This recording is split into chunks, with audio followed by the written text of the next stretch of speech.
Well, good morning, everybody. Here we're on Monday, and it is the 24th today. There we go, Monday the 24th.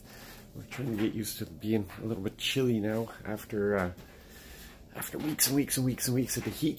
Somebody threw the switch and suddenly it's sweater weather. So a week ago we were sweating, and today now we're sweaters. So yeah, that's what it is to live in Montreal. We're finishing off reading through Esther, and it's really amazing how this goes hand in hand with what we're experiencing right now in our church. But we see here that the Jews were all wailing and crying, and how very quickly the Lord turns it into a thing of celebration. And when we look around the world, and throughout history, we can see that there's no race on this planet. There's no people on this planet that's hated as much as the Jews. You got to wonder if it's jealousy, because the favor of the Lord rests on them incredibly. Even to today, the favor of the Lord rests on them, and we see it must have been this case as they were in exile on their time out with God, that His favor must still be upon them. There were those who really loved them, appreciated them as their neighbors, and there were those who really hated them, like Haman. And Haman had that plot to wipe them all out. But God's favor was on them, so that when the tide started to change unexpectedly, when Haman went into the king to have Mordecai impaled, and instead he ended up honoring Mordecai, and he went home in much shame. And it's amazing. His family turned around to him and said, "You're not gonna win against Mordecai. He's from the race of Jews. You're not gonna win against him." So the favor of the Lord was obvious on them.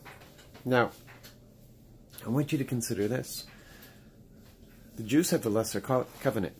They have the old covenant. They have a lesser covenant. And yet they recognize the favor of the Lord upon them. Everything they seem to touch prospers, as was promised. They have a lesser covenant, and they don't necessarily even walk in that covenant, but the favor of the Lord rests on them. And here we are, the church, with a greater covenant, the covenant that Jesus Christ has given to us. We are possessed and fused by Him.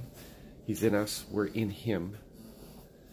He's given us all these wonderful promises, and yet we continue to fail to understand that His favor rests on us.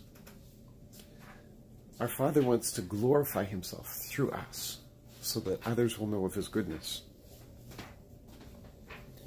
And yet we sit on the shore and we look at His goodness and we don't taste of it. We look at His goodness and we don't participate. We come up with excuses. We come up with theology against His favor. We come up with theology against His goodness. And we don't operate in it. We don't walk in faith in it. We don't trust it. It's a partnership thing where He gives us the promises, and then we walk in those promises. We act on those promises. We do things, and we see it. We see with the Jews where Mordecai and Esther did their part, but God did His part, and it was a partnership, and it wasn't new promises that needed to be given to them. They had the promises already. They knew the favor already, and they simply walked in it. We have all that. We have all that. And yet we still fail to walk in faith. We still fail to trust. We still fail to react, to step out. I pray today that your day will be such that you will make the decision to actually walk in His favor. To trust Him. To trust Him so that His goodness is seen by the people around you. To trust Him so that He can do what He's going to do. And that you would understand that you have authority. That He's given you authority. And that everything is possible for you today. Everything is possible. Whatever you put your hand to will prosper. Whatever mountains in the way you can remove. It's amazing stuff. And don't cry out for him to move the mountain. He told you to move the mountain. Don't ask God to do what he's told you to do. Don't do it. Trust him. Celebrate. This is whatever situation you're in. Understand he wants to turn it from a time of despair to a time of celebration. He wants to turn it into a time of celebration. So you be blessed in your day. Be encouraged. And definitely trust in him and walk in his favor. God bless.